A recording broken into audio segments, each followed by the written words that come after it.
মুখমণ্ডল ঢাকতে হয়? জি, ঢাকতে হয়। প্রশ্ন, ময়েজউদ্দিন হামিদি উনি কোন তরিকার পীর ছিলেন বা ওনার সম্পর্কে আমার জানা নেই। প্রশ্ন, আপনি কি মেহেরপুর জেলা সফর করেছেন? জি না, করিনি। প্রশ্ন, দারুল উলুম দেওবন্দের প্রতিষ্ঠাতার নাম কি? হুজ্জাতুল ইসলাম আল্লামা কাসেম নানুতবি রাহেমাহুল্লাহ। প্রশ্ন, তাফসিরে ইবনে কাসিরের তাফসির কতটুকু সঠিক? তাফসিরে ইবনে কাসির একটি হক এবং সত্য সঠিক একটি তাফসির। প্রশ্ন, হযরত আবু বকর রাদিয়াল্লাহু তাআলা আনহু এর খলিফা হযরত রুহুল আমিন রহমতুল্লাহ আলাই, এটা কি সঠিক? ওই সিলসিলার একজন আছেন রুহুল আমিন, হযরত মাওলানা আবু বকর সিদ্দিক ফুরফুরা। এই আবু বকর মানে রাসূলুল্লাহ সাল্লাল্লাহু আলাইহি সাল্লামের খলিফা আবু বকর উনি নন। ফুরফুরার আবু বকর সিদ্দিক সাহেব ওনার একজন খলিফা ছিলেন বসুরহাট, পশ্চিমবঙ্গে বসুরহাট বাড়ি। ওনার নাম ছিল মাওলানা রুহুল আমিন।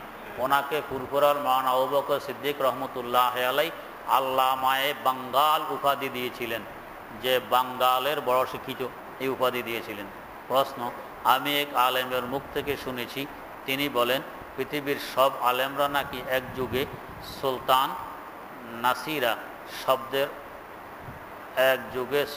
নাসিরা শব্দের অর্থ রাষ্ট্রীয় ক্ষমতা, এই তাফসির করেছেন। ভাই বুঝি না আপনার প্রশ্ন, এটাও বুঝে আসে না।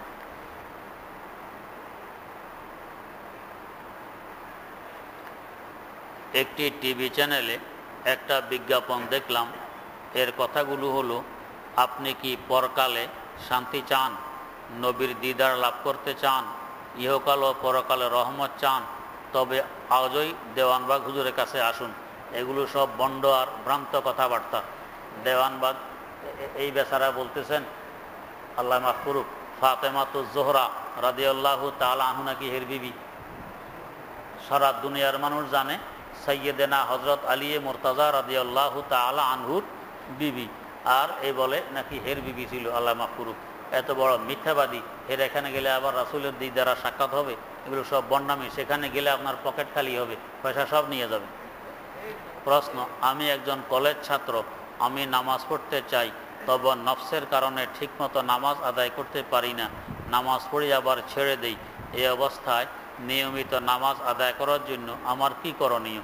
আপনি একজন ভালো বুজুর্গ, ভালো আলেমের সাথে সম্পর্ক রেখে তার পরামর্শ নিয়ে চলবেন, ইনশাআল্লাহ আপনি রেগুলার নামাজ পড়তে পারবেন। প্রশ্ন, এক পরিবারে পিতা ও বালেক পুত্র রয়েছে, পিতার উপার্জনে হালাল ও হারাম মিশ্রিত আছে, হালালের পরিমাণ হারামের থেকে কিছু বেশি, এই ক্ষেত্রে বালেক সন্তান কি করবে? বালেক সন্তান যদি নিজে পারে সঠিকভাবে হালাল কামাই করে খাবে, আর না পারলে পিতার সাথেই খাবে, মনে করবে পিতার যে হালাল উপার্জন আছে আমাকে সেখান থেকে খাওয়াইতেছে। প্রশ্ন, যদি সন্তানেরা চাকরি সন্ধান করে না পায়, সেক্ষেত্রে কি করণীয়? সন্ধান করতেই থাকবে। প্রশ্ন, অথবা চাকরি থেকে প্রাপ্ত অর্থ দিয়ে সংসারে পর্যাপ্ত টাকা যোগান দিতে না পারলে সন্তান কি করবে? খরচ কমাই দিবে। খরচ কমানো আমার নিজের ইচ্ছাধীন, আয় বাড়ানো আমার ইচ্ছাধীন নয়। তো নিজের ইচ্ছাধীন যেটা ওইটা করি, খরচ কমাই দিব। আমি জামা ইস্তারি করলাম না, অসুবিধে কি?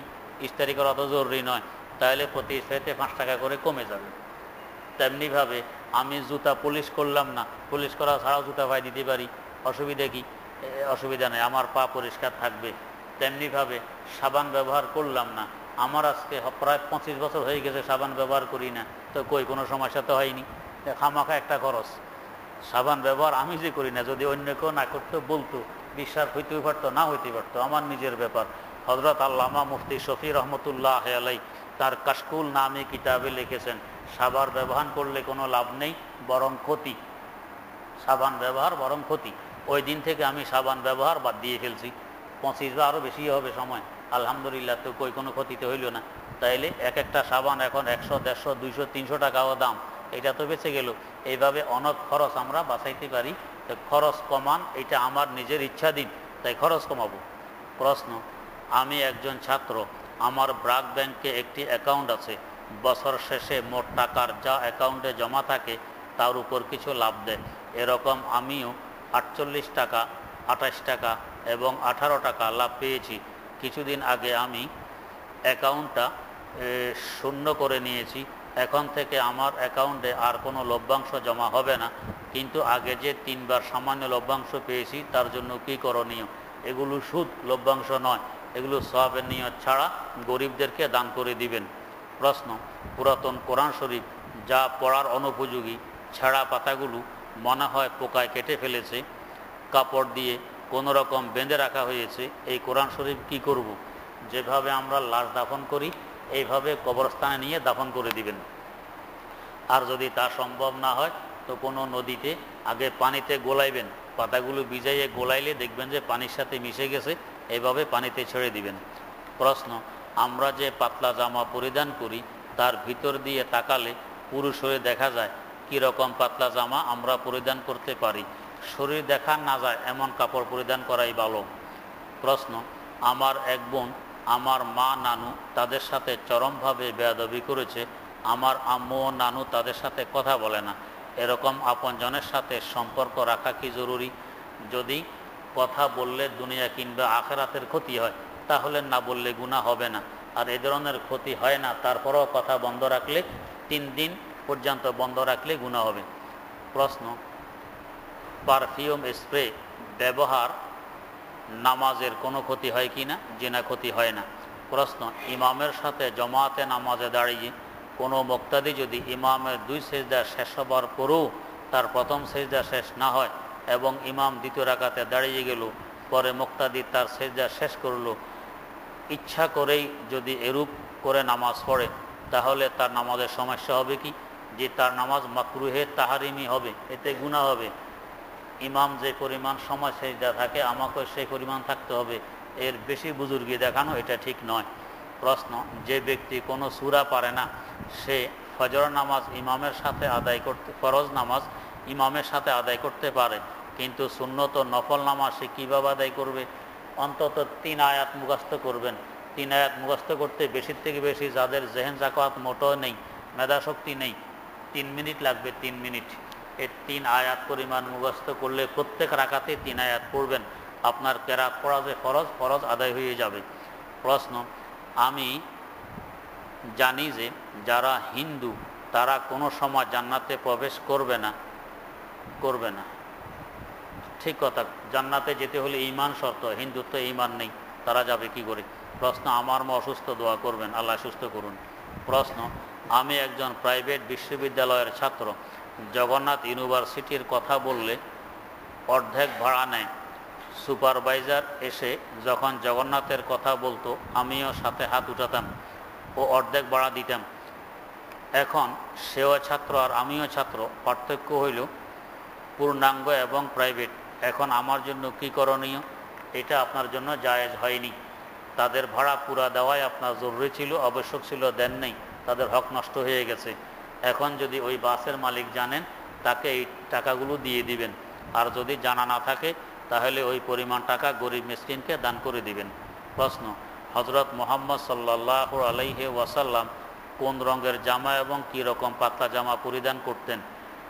উনি কুসুমি রঙের কাপড় এবং লাল রঙের কাপড় ব্যবহার করতেন না, এছাড়া আর অন্য সকল রঙের কাপড়ে ব্যবহার করতেন, তবে সাদা রং সবচেয়ে বেশি পছন্দ করতেন, এরপরে সবুজ। প্রশ্ন, যে কোনো হোটেলে খাওয়ার জন্য গেলে চেয়ার টেবিলে বসে খেতে হয়, এখন আমার যদি ক্ষুধা লাগে তাহলে আমি কি করতে পারি? হোটেলে খেলে তো হুজুর পাক সাল্লাল্লাহু আলাইহি ওয়াসাল্লামের সুন্নত থাকে না, এরকম পরিস্থিতিকে কি করণীয়? ক্ষুধা বাড়তে বাড়তে এক সময় মানুষ মারা যায়, তো মারা না যাওয়ার জন্য খানা খাওয়া ফরজ, আর চেয়ার টেবিলে না বসলে তরক হইল সুন্নত, আর খানা যদি তরক করেন তো তরক হইল ফরজ। তো ফরজ আর সুন্নতে যদি কখনো বিরোধ দেখা দেয় ফরজে অগ্রাধিকার দিতে হবে, তো চেয়ার টেবিলে বসে হইলেও আপনি সেখানে খানা খেয়ে নেবেন। প্রশ্ন, অমুসলিমদের সাথে একই রান্না একসাথে খাওয়া থাকা জায়েজ কি? জায়েজ আছে ঠিক, তবে অপছন্দনীয়, তাদের কিছু আচর আর প্রভাব আপনার মধ্যে বিস্তার লাভ করবে। প্রশ্ন,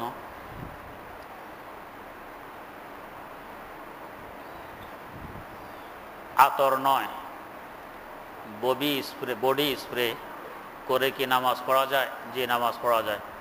প্রশ্ন, তোমরা মুসাফিরদের সাথে বন্ধুত্ব করো না, অমুসলিমদের সাথে বন্ধুত্ব করো না, কথাটি কতটুকু সত্য? যে কোরআন শরীফের কথা, এরা কখনো তোমাদের বন্ধু নয়। বাহ্যিকভাবে দেখাবে বন্ধুত্বের ভাবসাব, ভিতরে ভিতরে স্বার্থ উদ্ধার করবে কিংবা তোমার ক্ষতি করবে, এটা কোরআনের কথা। প্রশ্ন, টিস্যু তো এক ধরনের কাগজ, পেপার, দিলাকুলুপ কাগজ ব্যবহার নিষেধ। আমি একটি বই পড়েছি, যেই কাগজ এলেমের উপকরণ, বিদ্যার উপকরণ, ওই কাগজে দিলাকুলুপ ব্যবহার নিষেধ। টিস্যু বিদ্যার উপকরণ নয়, এলেমের উপকরণ নয়, এই জন্য এটা নিষেধ নয়। প্রশ্ন, টয়লেটে কি মাথায় টুপি থাকতে হয়? জি, টয়লেটে খালি মাথায় যাওয়া মাকরুহ, মাথায় টুপি দিয়ে যাওয়া সুন্নত। প্রশ্ন, টাই পরা কি জায়েজ? জি না, জায়েজ নেই, এটা বিজাতিদের নিদর্শন। প্রশ্ন, আল্লাহ তো মানুষের ভাগ্য নির্ধারণ করে দুনিয়াতে পাঠিয়েছেন, কথাটি সত্য হলে ভাগ্য কি পরিবর্তন করা সম্ভব? যে ভাগ্য দোয়ার দ্বারা পরিবর্তন হয়। প্রশ্ন, রাসেল নামের অর্থ কি? রাসেল নামের অর্থ হইল যে পাঠায়, প্রেরক, তাকে বলে রাসেল। প্রশ্ন, রহমান এবং রহিমের মধ্যে শাব্দিক অর্থ কি? দুটির মধ্যে পার্থক্য? যে একটু পার্থক্য আছে। রহমান যার মধ্যে দয়া বেশি তাকে বলে রহমান, আর আরেকটু কম হলে তাকে বলে রহিম। প্রশ্ন, শুক্রবার মাগরিবের পর তাফসির শুরু হয়ে যাওয়ার কারণে মাসনুন দোয়া পড়তে পারি না, তবে এগুলো কখন পড়ব? তাফসির হলো তালিম। তালিম আর ইবাদতের মধ্যে যদি বিরোধ দেখা দেয়, তো ফরজ, ওয়াজিব, সুন্নতে মুআক্কাদা না হইলে তালিমের অগ্রাধিকার। এই জন্য এখন মাসনুন দোয়া বাদ দিয়ে তালিমে বসা চাই। প্রশ্ন, তাফসিরে খুতবা শুরু করার পর মাসনুন দোয়া পড়তে পারবো কি? যে না, খুতবা শোনা চাই। প্রশ্ন, তাহাজ্জুদের শেষ সময় কয়টা পর্যন্ত? ফজর ওয়াক্ত শুরু হওয়ার আগ পর্যন্ত তাহাজ্জুদের শেষ সময়। প্রশ্ন, আজান ও একামতের সময় তাশাহুদ আবদুহু ওয়া রাসূলুহু এর জবাবে কি সাল্লাল্লাহু আলাইহি সাল্লাম বলতে হয়? জি না, বলতে হয় না। প্রশ্ন, রুকুতে সুবহানাকা রাব্বিয়াল আযীম ও সিজদাতে সুবহানা রাব্বিয়াল আ'লা ছাড়া অন্য কোনো দোয়া পড়া যাবে? অন্য কোনো দোয়া, কোরআন ও হাদিসের বর্ণিত দোয়া পড়া যাবে। প্রশ্ন, আজানে আসসালাতু খায়রুম মিনান নাওমের জবাবে কি বলতে হয়? সাদাক্তা ওয়া বারারতা বলতে হয়। প্রশ্ন, একামতে কাদ কামাতিস সালাহ এর জবাবে কি বলতে হয়? আকামাহাল্লাহু ওয়া আদামাহা বলতে হয়। প্রশ্ন, ওমরি কাজা নামাজ পড়া জায়েজ নাকি বেদাত? ওমরি কাজা নামাজ পড়া ফরজ, শুধু জায়েজও নয়, বেদাতও নয়, ফরজ। প্রশ্ন, ওমরি কাজা সম্পর্কে হাদিসে কি আছে? সব জায়গায় হাদিস খোঁজা এটা গুমরাহি, সব কথা আপনি হাদিসে পাবেন না। হাদিস কোরআনের নিচড় হিসাবে ফেকা, এখান থেকে আপনাকে শিক্ষা গ্রহণ করতে হবে। আপনি যে প্রশ্ন করছেন এটা কি হাদিসে আছে? নেই। তাহলে প্রশ্ন হাদিস ছাড়া করলে উত্তরও হাদিস ছাড়া দেওয়া যায়। প্রশ্ন, আমি এশার নামাজের পরে অবসর থাকি, এ সময় আগের ওমরে কাজা নামাজগুলো আদায় করতে পারবো কি না? জি, পারবেন। প্রশ্ন, আমার নানি খুব অসুস্থ, আল্লাহ পাক সুস্থ করুন। প্রশ্ন, স্বামী স্ত্রী যে কোনো জায়গায়। প্রশ্ন, ইসলাম তো জানার বিষয়, তাই আমি জানতে চাই, স্ত্রী তো স্বামীর কাছে যে কোনো অবস্থায় যাওয়া যায়, তাহলে কি? এটা পরে ভিন্ন জেনে নেবেন। প্রশ্ন, বড় বড় ওয়াজ মাহফিলে দেখা যায় যে একজন বক্তা অন্য বক্তার বিরুদ্ধে সমালোচনা বক্তব্য দেন, বক্তাগণ কি কোরআন হাদিস পড়ে জ্ঞান লাভ করেননি? ইহকাল ও পরকালের বিষয়ে জানেন না? বা বক্তা নিয়ে আমার চিন্তা করার দরকার নাই, নিজের চিন্তা নিজে করি। প্রশ্ন, শুক্রবার নাকি নফল রোজা রাখা যায় না, এ কথাটি কতটুকু সঠিক? যে না, সঠিক নয়। প্রশ্ন, আমি একজন সাধারণ মানুষ, সব সময় আপনাকে মসজিদে পাওয়া যায় না, এই জন্য যে কোনো মাসালা এই মাদ্রাসার যে কোনো মুফতির পরামর্শ নিয়ে চলা যাবে? জি, চলা যাবে। প্রশ্ন, সব নামাজে কি দোয়ায়ে মাসুরার পরিবর্তে অন্য দোয়া পড়া যায়? জি, পড়া যায়, কোরআন হাদিসে বর্ণিত হইলেই হবে। প্রশ্ন, ফরজ নামাজেও দোয়ায়ে মাসুরার পরিবর্তে অন্য দোয়া পড়া যায়? জি, পড়া যায়। দোয়ায়ে মাসুরা, মাসুরা মানি বর্ণিত, কোরআন ও হাদিসের বর্ণিত সকল দোয়াকে দোয়ায়ে মাসুরা বলা হয়। আমরা তো শুধু এক দোয়াকে দোয়ায়ে মাসুরা বলি, আল্লাহুম্মা ইন্নী যালামতু নাফসি যুলমান কাসীরা, এইটা হাদিসের বর্ণিত দোয়ায়ে মাসুরা। আর কোরআন হাদিসে আরও যত দোয়া আছে সবগুলো দোয়ায়ে মাসুরা, যে কোনো দোয়া পড়লেই দোয়ায়ে মাসুরা সুন্নত আদায় হয়ে যাবে। প্রশ্ন, তাহাজ্জুদের নামাজ কি আমরা যেভাবে নামাজ পড়ি এভাবেই পড়তে হবে? যে এভাবেই পড়তে হবে। প্রশ্ন, তাহাজ্জুদের নামাজ কয় রাকাত? তাহাজ্জুদের নামাজ 2 থেকে 12 রাকাত, বেশিরভাগ সময় 8 রাকাত পড়া ভালো। প্রশ্ন, তাহাজ্জুদের নামাজের পর বিতরের নামাজ পড়া এটি কি এশার নামাজের পর বিতরের নামাজ না পড়লে এভাবে পড়তে হয়? যদি আমি নিশ্চিত থাকি যে তাহাজ্জুদের সময় আমি উঠতেই পারবো, তাহলে তাহাজ্জুদ পড়ে এরপরে বিতির পড়া চাই, এশার পরে নয়। আর যদি নিশ্চিত না থাকি তাহলে এশার পরে পড়ে নেওয়াই ভালো। প্রশ্ন, না বলে কোনো জিনিস নিয়ে নিলে মাপ চেয়ে নিতে হয়, কিংবা সেই ব্যক্তিকে না নিলে সদকা করতে হয়। এখন সদকা করলে জিনিসটার যে মূল্য তার সমপরিমাণ নাকি তার 3 গুণ? তার সমপরিমাণ। প্রশ্ন, সদকা তো গরিব মিসকিনদের করতে হয়, আর আমি যদি হেফজখানার ছোট ছোট বাচ্চাদের সেই সদকার টাকা দেই তাহলে সদকা আদায় হবে? যে আদায় হবে যদি এরা সদকা খাওয়ার উপযুক্ত হয় তাহলে। প্রশ্ন, গরিব মিসকিন বলতে শুধু কি সওয়ালকারীদেরকে বোঝানো হয়? জি না, যারা নেশাবের মালিক নয় তাদেরকে বোঝানো হয়। যারা সওয়াল করে না কিন্তু গরিব, তাদেরকে যদি সদকার টাকা দেই কিন্তু আমি মনে মনে নিয়ত করি যে সদকার টাকা দিচ্ছি, তবে আমার সদকা হবে কি? জি হবে। প্রশ্ন, একজন পুরুষের অভিভাবক কে বা কারা? একজন পুরুষ অভিভাবক, পুরুষের বয়স কত ওইটা জানতে হবে। সে কি নাবালেগ? না বালেগ? কখনো নিজেও তো অভিভাবক হবে। প্রশ্ন, একজন মহিলার অভিভাবক কে বা কারা? ইব্রাহিম আলাইহিসসালাম কোন আসমানি কিতাবের সময় ছিলেন? ওনার উপর একাধিক আসমানি কিতাব অবতীর্ণ হয়েছে। আজকে ইনশাআল্লাহ এশার পরে শবে বরাত সম্পর্কে বয়ান হবে, এরপরে দোয়া হবে। এই রাত্রে আমরা কি করব কি না করব এই বিষয়ে বিস্তারিত আলোচনা তো মুশকিল হবে। জানতে চাইলে শবে বরাতের তত্ত্ব কথা এখানে মাদ্রাসায় পাবেন, সংগ্রহ করে পড়ে নেবেন। ইনশাআল্লাহ আশা করি উপকৃত হবেন।